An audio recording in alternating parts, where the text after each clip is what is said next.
3h42, 26 graus. Já estamos na linha com o presidente da Influ CDL São José, Associação Empresarial de Florianópolis, e a Câmara Dirigentes Lojistas de São José. O presidente Marcos Souza está na linha conosco para falar sobre um tema que vem incomodando muito os industriais, principalmente a classe empresarial, devido à elevação de custos por parte do governo federal, que dificulta a competitividade das empresas. Presidente, muito boa tarde, obrigado por atender a Rádio Guarujá. Como vai o senhor? Tudo bem, boa tarde a você, boa tarde aos ouvintes da Rádio Guarujá, sempre uma satisfação. Pois é, presidente, o discurso da campanha da presidente Dilma Rousseff acusava primeiramente a Marina Silva de ser amiga dos banqueiros, de que iria elevar os juros. Depois acusou o Aécio Neves de ser inimigo do salário mínimo, mas assim que foi reeleita, aliás, ela elevou os juros, aumentou a gasolina, a energia elétrica. Parece que não houve aí muita relação entre o discurso que realmente ela acabou fazendo, não? Nós podemos dizer que muitos governantes, quando assumem, seja o presidente da República ou mesmo o governo do Estado ou a prefeitura de municípios, muitos reclamam da herança, se podemos usar esse termo pejorativo, a herança maldita que a gestão anterior acaba deixando. Difícil você encontrar um executivo que assume um cargo desse e que herda um processo positivo de continuidade, ou pelo menos não conheço. Agora, o nosso governo federal consegue a façanha de herdar um problema caótico na nossa economia da própria gestão. E não de uma gestão de 4 anos, mas de uma gestão de 12 anos. Então, a economia já está respondendo, o mercado já está respondendo a essa campanha que eu considero como eleitor uma campanha inadequada, porque para usar um termo mais leve, né, inadequada, porque não colocou efetivamente a realidade da economia brasileira. A realidade é que nós estamos sofrendo um processo de inflação, agora impulsionado pelo aumento de insumos básicos para toda a cadeia produtiva, que é a energia elétrica. Em Santa Catarina teve um aumento de mais de 20%. Agora o combustível, que é outro insumo básico para toda a cadeia produtiva, e certamente com isso outros itens irão compor esse custo do Brasil, que é cada vez mais alto. Recentemente o Ministério do Trabalho editou uma portaria colocando 30% de periculosidade sobre os profissionais que utilizam motos para trabalhar. Não só os profissionais chamados motoboys, mas qualquer profissional que se desloque com uma moto na empresa. E o que mais nos surpreende é que eles editam uma lei como essa para passar a vigorar no mesmo momento em que ela é editada. Ou seja, não há nenhum período para que as empresas se preparem, se planejem, né? Então isso sai do caixa da empresa da noite para o dia. Não há nenhum diálogo, portanto. Não há diálogo, não há preparo, né? Nós recentemente passamos aí pelo processo do ponto eletrônico, que foi uma grande polêmica, adiado por diversas vezes. Ou seja, revela que o governo não tem planejamento, né? Quem administra o país não tem planejamento. Quem legisla sobre isso não conhece a realidade de quem trabalha no dia a dia. E esse custo do Brasil torna as empresas cada vez menos competitivas, principalmente o setor de indústria, né? Tornando o país não autossuficiente, né? Porque em paralelo a isso nós temos políticas sociais como Bolsa Família, que atendem hoje, segundo o próprio governo federal, mais de 50 milhões de pessoas, o que eu acho uma vergonha um governo fazer uma campanha política dizendo que há 12 anos atrás, quando assumiu, eram basicamente 6 milhões de beneficiados e agora são 50 milhões. Qual é o objetivo do governo? Daqui a 4 anos ter 100 milhões de beneficiados? Não. Cada governo precisa sim olhar pelos menos favorecidos. Agora, essas políticas sociais, elas precisam ser autossustentáveis e por tempo determinado. Porque a economia precisa girar para que as pessoas tenham emprego, primeiro tem a educação. Tem os seus direitos mais básicos, educação, saúde, moradia, um bom emprego para que elas possam tirar a economia. Não é doando dinheiro que o governo vai tirar o país da situação que ele colocou. Então, esse aumento todo que nós estamos acompanhando agora nesse final de ano, tenho certeza, ele infelizmente tende a ficar pior já no início de 2015, porque com o inchaço da máquina, com o gasto público batendo no teto, ultrapassando o teto, não há outra forma, o governo precisa arrecadar. E arrecadar ele vai criar novos impostos, aumentar os da existe, aumentar esses insumos todos para poder sustentar uma máquina que está dando caos e está dando a falência. Agora, aumentando o imposto sobre a produção industrial, esse gasto, consequentemente, vai ser passado para o consumidor cedo ou tarde, não, presidente? Gerando o processo que todo mundo teme, né, que é o processo inflacionário. Se o governo diz estar sob controle, estamos dentro da meta, de uma meta que é muito maior que qualquer outro país desenvolvido. Então, se você colocar uma meta de inflação ano que vem, o governo resolver colocar uma meta de inflação de 8%, de 10%, e aí vai dizer, não, estamos dentro da meta. Mas que meta é essa? Uma meta que coloca o país em perigo, que coloca o poder de consumo em perigo e, consequentemente, a economia deixa de girar. Um governo que começa incentivando compra de produtos que eu diria a você assim, são não supérfluos, mas não são a necessidade básica, né? Você incentivar a compra de veículos, por exemplo, é óbvio que todo brasileiro sonha ter um veículo, é óbvio que isso precisa ter acesso. Agora, num país que você não tem infraestrutura, num país que precisa de muitas outras coisas, por que incentivar a compra de veículos? Bom, nós sabemos que existem outros interesses por trás. E um governo que colocou a maior empresa do país na situação em que ela se encontra hoje, endividada, hoje com as suas operações praticamente paradas, as principais operações paradas, porque diante de todo esse escândalo, todas as negociações envolvendo a Petrobras foram recuadas, isso dito pela própria gestão da Petrobras. Então nós estamos vivendo uma situação sem precedentes. Eu diria a você que o consumidor precisa ter cautela, a classe empresarial principalmente, precisa ter muita cautela nesse momento e acreditar que o Congresso, com a força que tem, vai conseguir barrar cada vez mais esses desmandos que o PT vem fazendo nos últimos 12 anos, para que a gente possa, quem sabe, ter uma perspectiva de iniciar um ciclo de recuperação da economia. Agora, digo a você, não jogando essa responsabilidade em cima da classe produtiva que o governo vai tirar o país dessa situação.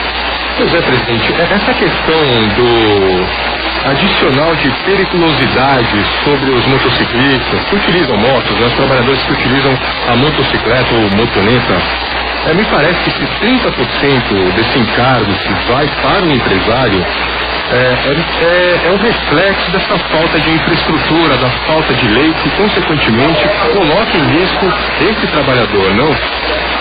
Com certeza, você não tem a mínima infraestrutura em grandes cidades que carecem de investimento há muito tempo. Vou pegar, por exemplo, a nossa região aqui, né?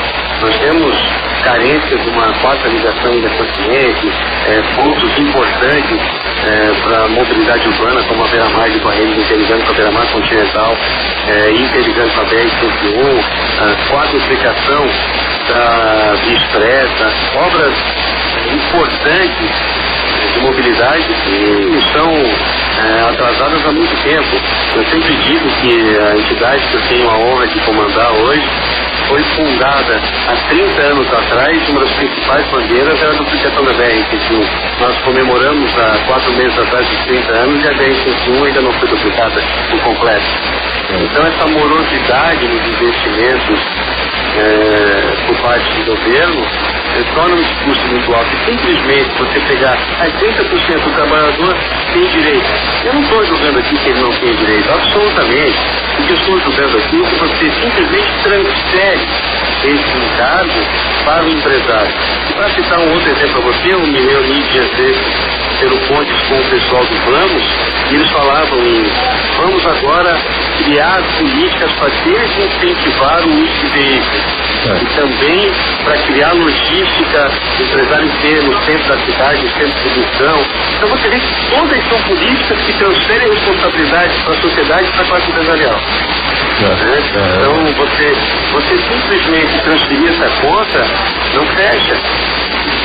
Você incentiva a compra de veículos e agora você vai criar políticas para dizer ao cidadão: parabéns, você comprou, mas não usa. Nós não queremos que você use. Então o governo não consegue se entender. A verdade é essa. Falta uma política de Estado efetivamente. Isso fala você a nível nacional, estadual, a nível municipal. Falta um planejamento para a cidade, planejamento para o Estado, planejamento para o país, e diferente de quem está no poder. E isso a gente é muito carente. Mas uma democracia recente, e a gente ainda tem esperança e muita convicção, e vamos lutar por isso, para que num espaço, pelo menos médio, que a gente consiga reverter esse quadro caótico que estamos vivendo hoje. Mas a empresa catarinense ainda está num cenário competitivo ainda, presidente. É um povo aguerrido, né? Um povo que busca alternativa, um povo independente, é um dos estados que mais se destaca, principalmente nessa questão de empreendedorismo, né? E o brasileiro é um povo muito criativo. Só que toda essa pujança, toda essa criatividade, toda essa força de vontade, ela está desvaindo. Porque o governo, além de não colaborar, ele atrapalha. Ele desincentiva, ele burocratiza, ele cria barreira, ele cria problema. A gente costuma dizer, entre nós, isso é comum em conversas entre a classe empresarial, que se o governo hoje parasse de atrapalhar, ele já começava a ajudar. Porque ele atrapalha muito. Então, ao invés de criar um processo de educação melhor para o trânsito, criar mobilidade, infraestrutura, não, ele cria uma periculosidade e joga para o empresário pagar da noite para o dia, porque tem muito acidente. Então, quer dizer, quem paga a conta?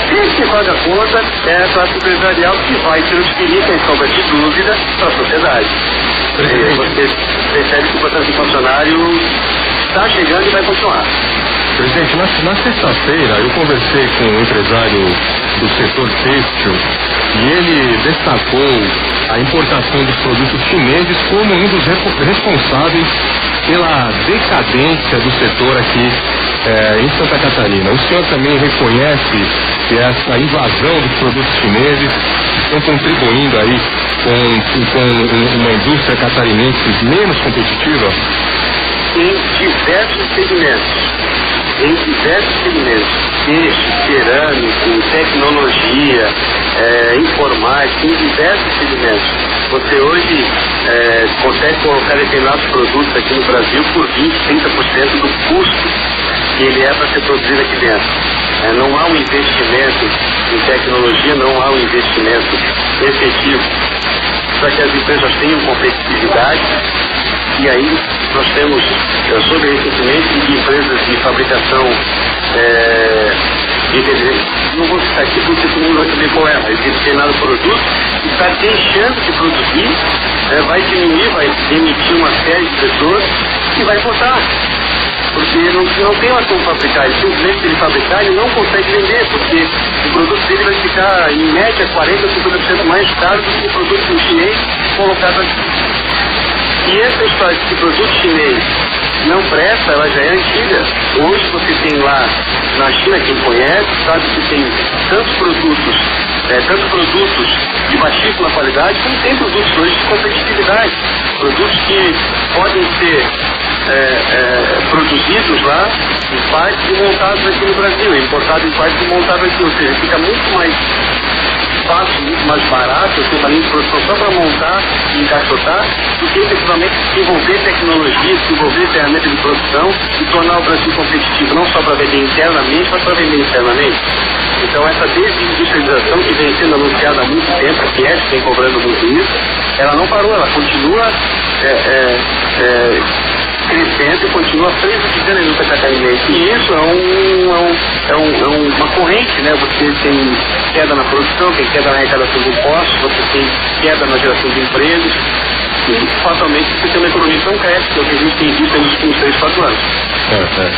Presidente, portanto, esse aumento aí do combustível podemos destacar que foi um grande impacto, portanto, para a produção industrial. Podemos dizer que ali está no primeiro ali lugar entre esses diversas atitudes desse regoverno da Dilma que impactou a indústria. Sem dúvida, o combustível ele tem um agravante porque ele é o carro-chefe, ele puxa o aumento de muitos outros insumos e de muitos outros produtos. E isso aquece o processo inflacionário, que é extremamente prejudicial para a economia. Então, eu nem chamo mais de governo, esse desgoverno do PT é uma coisa impressionante. Porque é um país com a capacidade que tem o Brasil, com a pujança que tem, um país continental, com uma capacidade enorme, um povo aguerrido, precisa de um governo que efetivamente entenda o que é fazer uma economia sustentável, que reveja os seus conceitos quanto aos seus planos de assistência social, que devem continuar, mas que devem volta a ser temporários, bem planejados, para que essas regiões possam ser alimentadas com indústrias, com comércio, para que as pessoas sejam educadas. E não esse Pronatec, que é uma outra enganação do Pronatec, porque tem formado pessoas aí em 2-3 meses e vão para o mercado sem nenhum preparo. Tudo isso é preciso rever. Agora, o mais preocupante, que era o início da nossa conversa, são esses aumentos, tanto na parte de energia quanto na parte dos derivados de petróleo, gasolina, enfim, que estão afetando mais uma vez a competitividade não só da indústria, mas da parte do comércio, do serviço, porque esse processo inflacionário ele fere toda a cadeia produtiva, né? Isso é prejudicial, como disse a você, e repito, a perspectiva de crescimento do Brasil para 2015 com esse desgoverno que está aí, infelizmente não é nada positivo. O momento é de cautela, né? Muito bem. Presidente Marcos Souza, presidente da ENCLO e CDL de São José. Presidente, obrigado por mais uma participação aqui no Conexão da Tarde, por esclarecer aí, por trazer esses dados que realmente estão prejudicando, impactando as empresas e a indústria catarinense. Obrigado pela sua palavra aqui no Conexão da Tarde. Uma boa tarde para o senhor.